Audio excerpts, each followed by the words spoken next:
नमस्कार दोस्तों, आज हम समझेंगे ऑप्शन ट्रेडिंग में ऑप्शन ग्रीक्स क्या होते हैं। यह ऑप्शन ट्रेडिंग का सबसे इम्पोर्टेंट टॉपिक है जिसे हर एक बिगिनर ऑप्शन ट्रेडर को समझना बहुत जरूरी है। दोस्तों, वीडियो की शुरुआत करें उससे पहले आप सभी से एक छोटी सी रिक्वेस्ट है।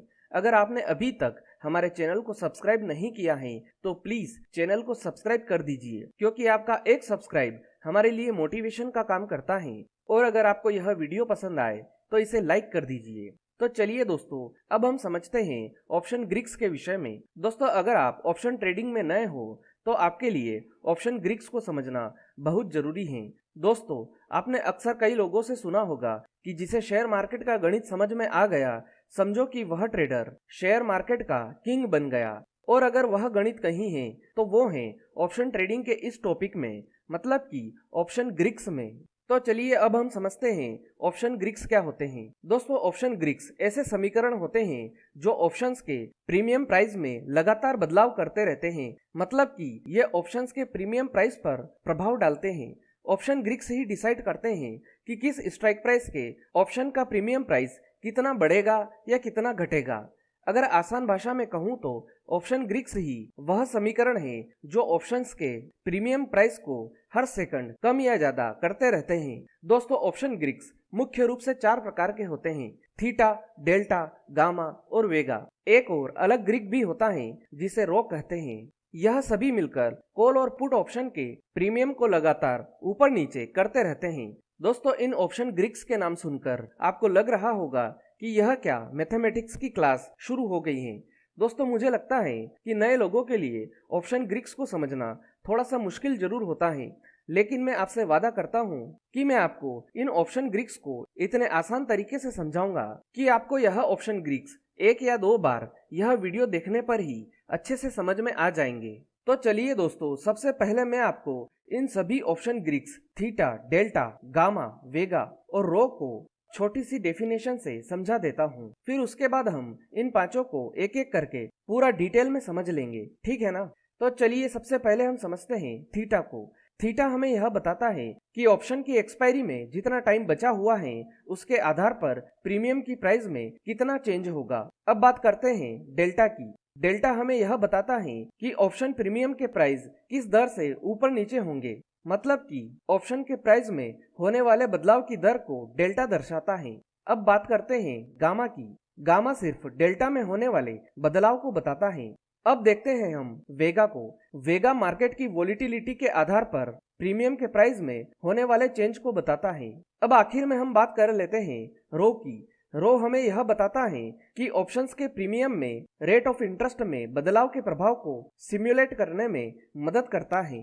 दोस्तों, मुझे पता है कि इन ऑप्शन ग्रीक्स की डेफिनेशन को सुनकर आपको कुछ भी समझ में नहीं आया होगा, लेकिन आप चिंता मत कीजिए, हम इन सभी को एक एक करके पूरा डिटेल में अभी थोड़ी ही देर में समझने वाले हैं। लेकिन उससे पहले आपके दिमाग में यह सवाल आ सकता है कि ऑप्शन ग्रीक्स को समझना क्यों जरूरी है। दोस्तों, हर एक ऑप्शन ट्रेडर को ऑप्शन ग्रीक्स को समझना इसलिए जरूरी है क्योंकि जब आप ऑप्शन ट्रेडिंग में पैसा लगाते हैं तो ऑप्शंस के प्राइस में बिना किसी वजह के ही बदलाव होता रहता है।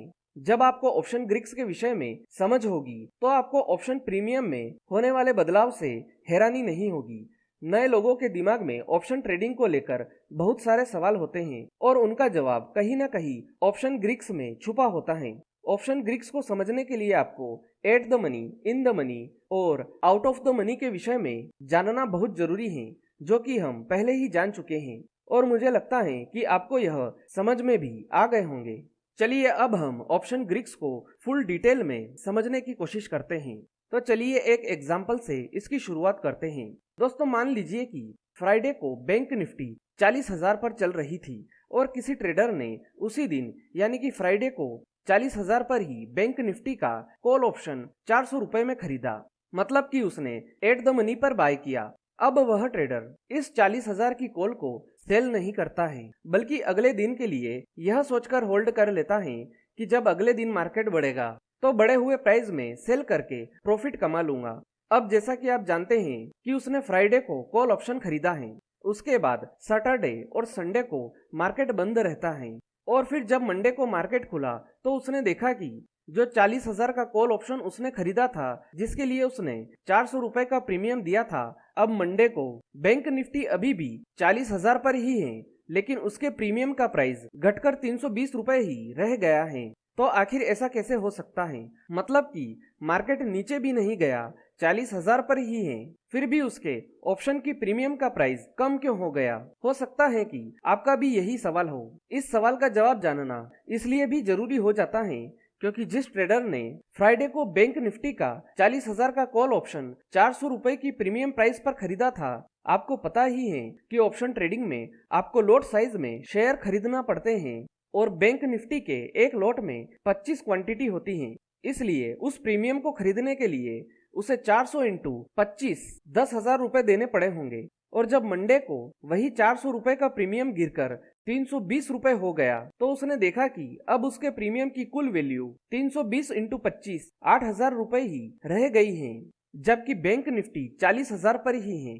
मतलब कि बेवजह 2,000 रुपए का लॉस हो चुका है। तो अब सवाल यह है कि उस ट्रेडर के द्वारा खरीदे गए ऑप्शंस की प्रीमियम की प्राइस 400 रुपए से 320 रुपए यानी कि 80 रुपए क्यों गिर गई? हो सकता है कि आपका भी यही सवाल हो। अब आप यह जानकर हैरान हो जाओगे कि यह एक सवाल नहीं है, बल्कि यह कुल 3 सवाल हैं और इन तीनों सवालों का जवाब जानकर आप ऑप्शन ग्रीक्स को अच्छे से समझ जाओगे। तो पहला सवाल यह है कि आपके द्वारा खरीदे गए निफ्टी, बैंक निफ्टी या किसी स्टॉक के ऑप्शन प्रीमियम के प्राइस बिना किसी वजह के टाइम के साथ साथ कम क्यों हो जाते हैं? दूसरा सवाल बहुत ही इंटरेस्टिंग है, जो कि बहुत सारे ट्रेडर्स के दिमाग में होगा। तो दूसरा सवाल यह है कि अगर हम इसी एग्जाम्पल को लेकर चलें, लेकिन सिचुएशन थोड़ी सी चेंज कर दें, मतलब कि अगर मंडे को बैंक निफ्टी 40,000 से 40,500 हो जाती है, मतलब कि 500 पॉइंट बढ़ जाती हैं, तब उस ट्रेडर ने जो 40,000 की कॉल 400 रुपए के प्रीमियम प्राइस पर खरीदी थी, वह बैंक निफ्टी के 500 पॉइंट ऊपर चले जाने से उसका प्रीमियम कितने रुपए बढ़ेगा? अब तीसरा और आखिरी सवाल यह है कि फ्राइडे को जब उसने 40,000 का call option eight the money पर 400 रुपए के प्रीमियम प्राइस पर खरीदा था, तो उसी दिन किसी और ट्रेडर ने 35,000 की कॉल ऑप्शन 4500 रुपए के प्रीमियम प्राइस पर खरीदी थी, मतलब कि उसने इन द मनी पर बाय किया था। अब की बार भी मंडे को बैंक निफ्टी 500 पॉइंट से ही ऊपर जाती है। तो अब यहाँ पर सवाल यह आता है कि बैंक निफ्टी के 500 पॉइंट्स बढ़ने पर 4500 रुपए का यह प्रीमियम प्राइस कितना बढ़ जाएगा? चलिए अब हम इन तीनों सवालों के जवाब एक एक करके जान लेते हैं। इन तीनों सवालों के जवाब जानने के बाद आपको अच्छे से समझ में आ जाएगा कि ऑप्शन ग्रीक्स कैसे काम करते हैं। तो हमारा पहला सवाल यह था कि कोई ट्रेडर फ्राइडे को बैंक निफ्टी का 40,000 का eight the money call option खरीदता है, जिसका प्रीमियम प्राइस 400 रुपए का होता है, लेकिन मंडे को उसी कॉल ऑप्शन का प्रीमियम 320 रुपए का रह जाता है, जबकि बैंक निफ्टी में कोई मूवमेंट नहीं होता है।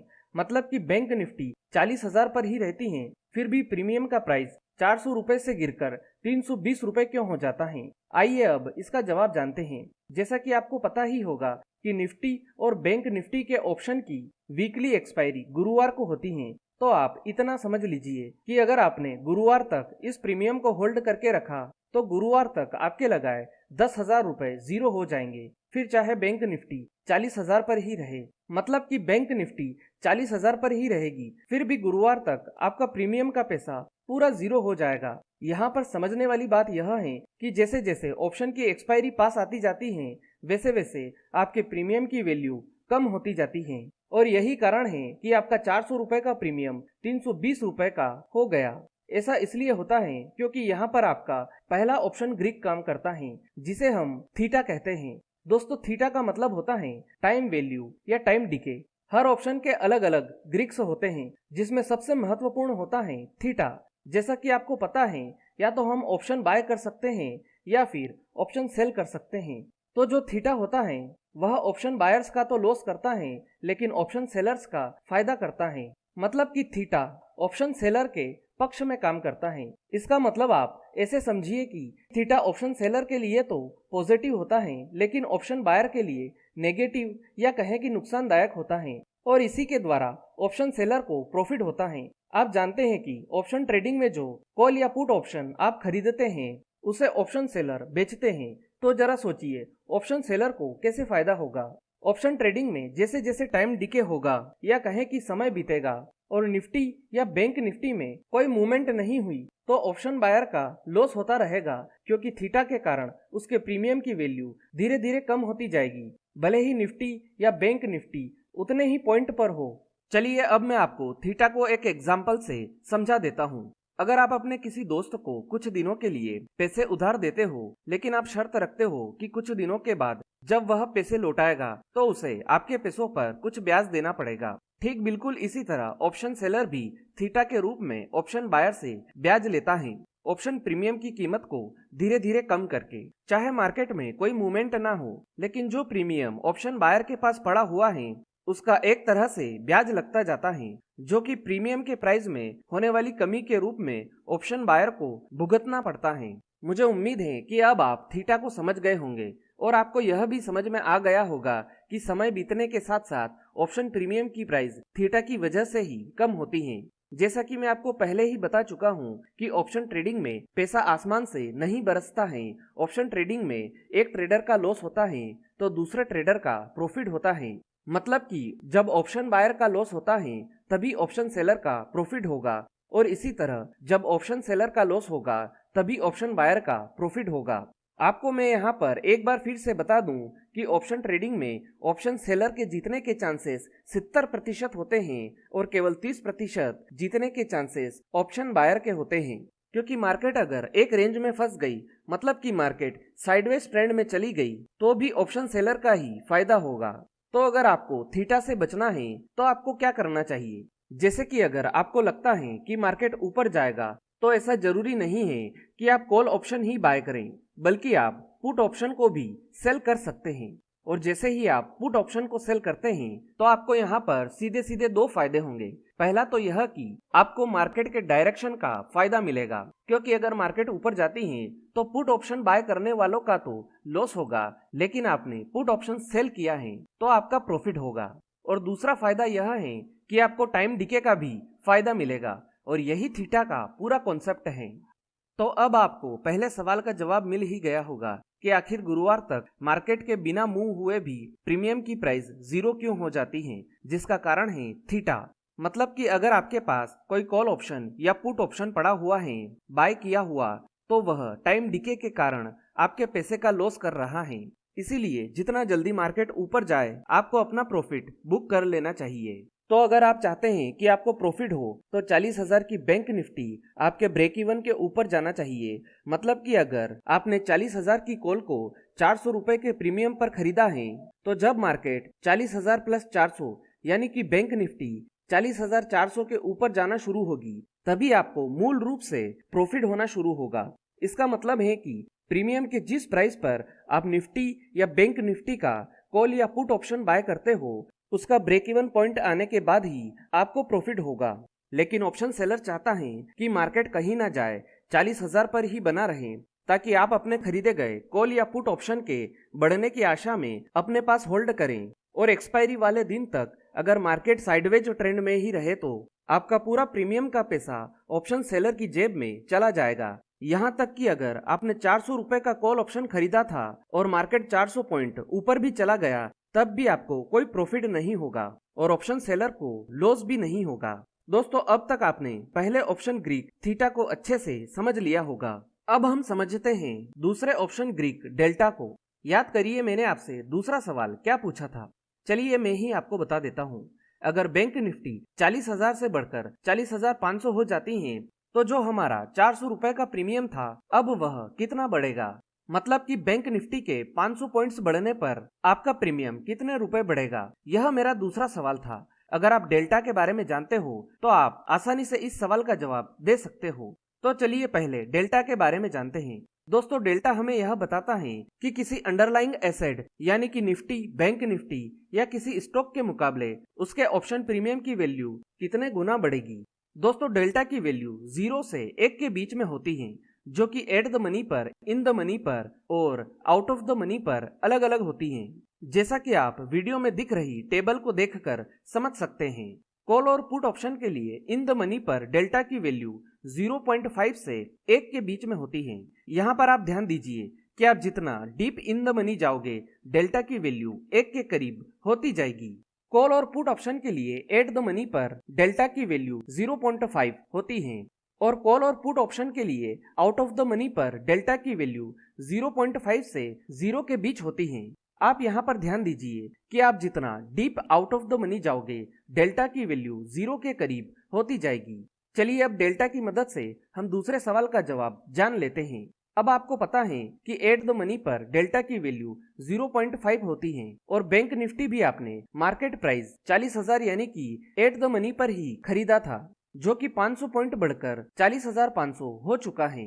तो एट द मनी पर प्रीमियम की वैल्यू निकालने के लिए आपको जितने पॉइंट बैंक निफ्टी बढ़ी है उसको 0.5 से मल्टीप्लाई करना होगा। उसी प्रकार प्रीमियम की वैल्यू बढ़ जाएगी तो 500 पॉइंट इंटू 0.5 बराबर 250 रुपए, मतलब कि प्रीमियम की वैल्यू 400 रुपए से बढ़कर 650 रुपए हो जाएगी। अगर यही प्रीमियम आपने एट द मनी की बजाय इन द मनी या आउट ऑफ द मनी पर खरीदा होता तो इसकी वैल्यू कुछ और होती। अब मुझे लगता है कि आपको दूसरे सवाल का जवाब यहाँ पर मिल गया होगा। अब चलते हैं तीसरे सवाल की तरफ। मैंने आपसे पूछा था कि अगर अभी मार्केट 40,000 पर चल रहा है और किसी ने 35,000 का in the money call option खरीदा है जिसके प्रीमियम का प्राइस 4500 रुपए का था, तो मार्केट के 500 पॉइंट बढ़ने पर 4500 रुपए का यह प्रीमियम कितने रुपए बढ़ जाएगा। यह सवाल दूसरे सवाल से मेल खाता है, लेकिन यहाँ पर बात इन द मनी की चल रही है ना कि एट द मनी की, इसलिए कंफ्यूज मत होना। दोस्तों इन द मनी पर डेल्टा 0.5 से 1 के बीच में होता है। तो अब आपके प्रीमियम का प्राइस कितना बढ़ेगा यह कैसे पता चलेगा, क्योंकि डेल्टा की वैल्यू 0.5 से 1 के बीच में कुछ भी हो सकती है। यहाँ पर आपको समझना होगा कि in the money current market से जितना दूर होता चला जाएगा तो वह 1 की तरफ बढ़ता जाएगा और यह जितना एट द मनी के पास होगा तो यह 0.5 की तरफ आता जाएगा। 40,000 के एट द मनी पर 35,000 की इन द मनी का कॉल ऑप्शन खरीदना मतलब कि यह काफी डीप इन द मनी है, इसलिए इसके लिए हम डेल्टा की वैल्यू 1 मान लेते हैं। इस प्रकार मार्केट के 500 पॉइंट्स ऊपर जाने पर प्रीमियम का प्राइस 500 रुपए ही बढ़ेगा, क्योंकि 500 पॉइंट्स इंटू 1 बराबर 500 जो कि डेल्टा है। इस प्रकार आप आउट ऑफ द मनी के लिए भी डेल्टा की वैल्यू निकाल सकते हैं। बस आपको ध्यान रखना है कि आउट ऑफ द मनी के लिए डेल्टा की वैल्यू 0.5 से 0 के बीच में होती है और आप जितना deep out of the money जाओगे डेल्टा की वैल्यू 0 के नजदीक जाएगी। दोस्तों मुझे लगता है कि अब आपको दूसरा ऑप्शन ग्रीक डेल्टा भी अच्छी तरह से समझ में आ गया होगा। चलिए अब हम तीसरे ऑप्शन ग्रीक को समझ लेते हैं जो है गामा। गामा को समझने के लिए आइए एक एग्जांपल देखते हैं। मान लीजिए कि अभी बैंक निफ्टी 40,000 पर चल रही है, लेकिन अब आप कहते हो कि मैं 40,500 का कॉल ऑप्शन खरीदूंगा। एट द मनी पर इसका प्रीमियम 400 रुपए का है, तो आप कहते हैं कि इसका प्रीमियम बहुत महंगा है। आउट ऑफ द मनी पर 40,500 का कॉल 100 रुपए का है, इसलिए मैं तो 40,500 का कॉल 100 रुपए के प्रीमियम प्राइस पर लूंगा। तो आपने कुल पैसे लगाए 100 इंटू 25 बराबर 2500। यहाँ पर मैंने 25 से मल्टीप्लाई इसलिए किया क्योंकि बैंक निफ्टी का लॉट साइज 25 का होता है। अब अगर बैंक निफ्टी 500 पॉइंट बढ़ गई, मतलब कि 40,000 से 40,500 हो गई, तो आपका प्रीमियम कितना बढ़ जाएगा। अब आप कहोगे कि यह तो हम डेल्टा की मदद से निकाल सकते हैं। बिल्कुल सही, आपने आउट ऑफ द मनी का कॉल ऑप्शन बाय किया था जिस पर डेल्टा की वैल्यू 0.5 से 0 के बीच में होती है।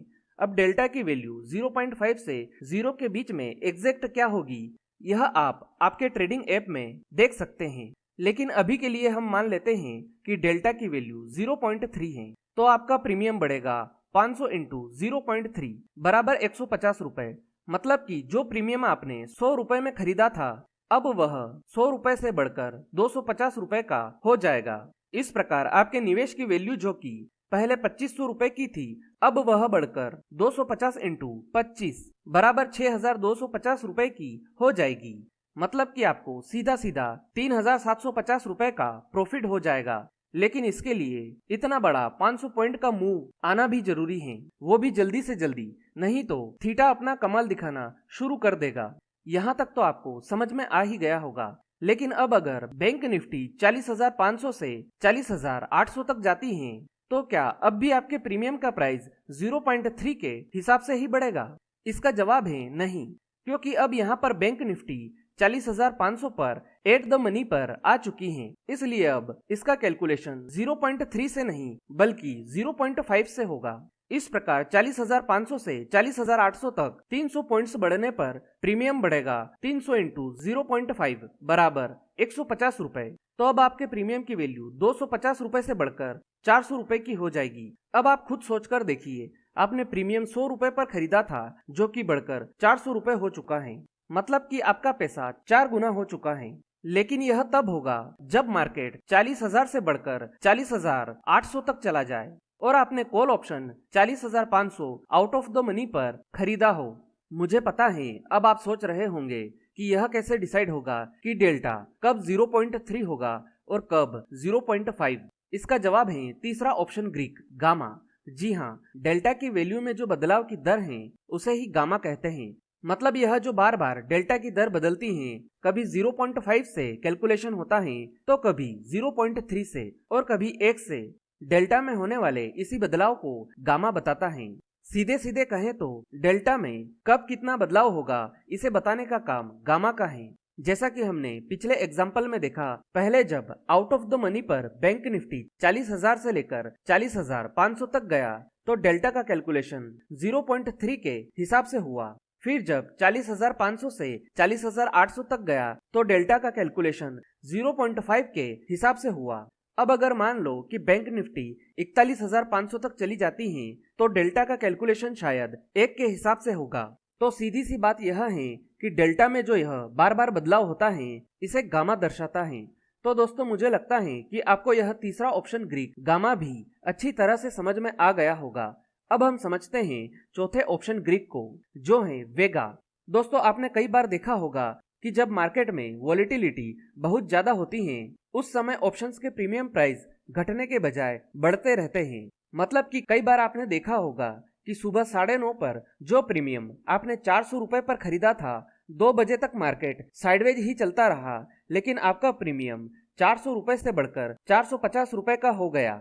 इसका कारण है कि मार्केट में वॉलेटिलिटी बहुत ज्यादा थी। तो मार्केट में इसी वॉलेटिलिटी के कारण ऑप्शन प्रीमियम के प्राइस में होने वाले बदलाव को वेगा कहते हैं। वॉलेटिलिटी हमेशा बायर्स के सपोर्ट में काम करती है। मतलब जब मार्केट में बहुत ज्यादा अनसर्टेनिटी होती है, जैसे कि बजट के समय मार्केट बहुत ज्यादा वॉलेटाइल होता है, तो उस समय बायर्स का फायदा होता है।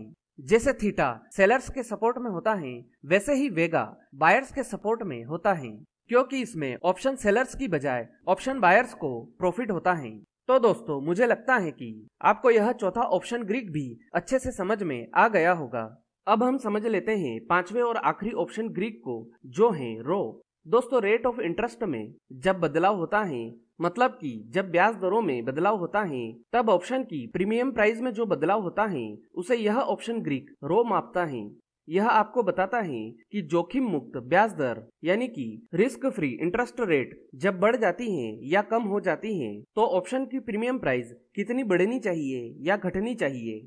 जैसे कि रेट ऑफ इंटरेस्ट बढ़ती है तो कॉल ऑप्शन की प्राइस आमतौर पर बढ़ जाएगी और पुट ऑप्शन की प्राइस आमतौर पर घट जाएगी। इसी कारण से कॉल ऑप्शन के लिए रो पॉजिटिव होता है और पुट ऑप्शन के लिए रो नेगेटिव होता है।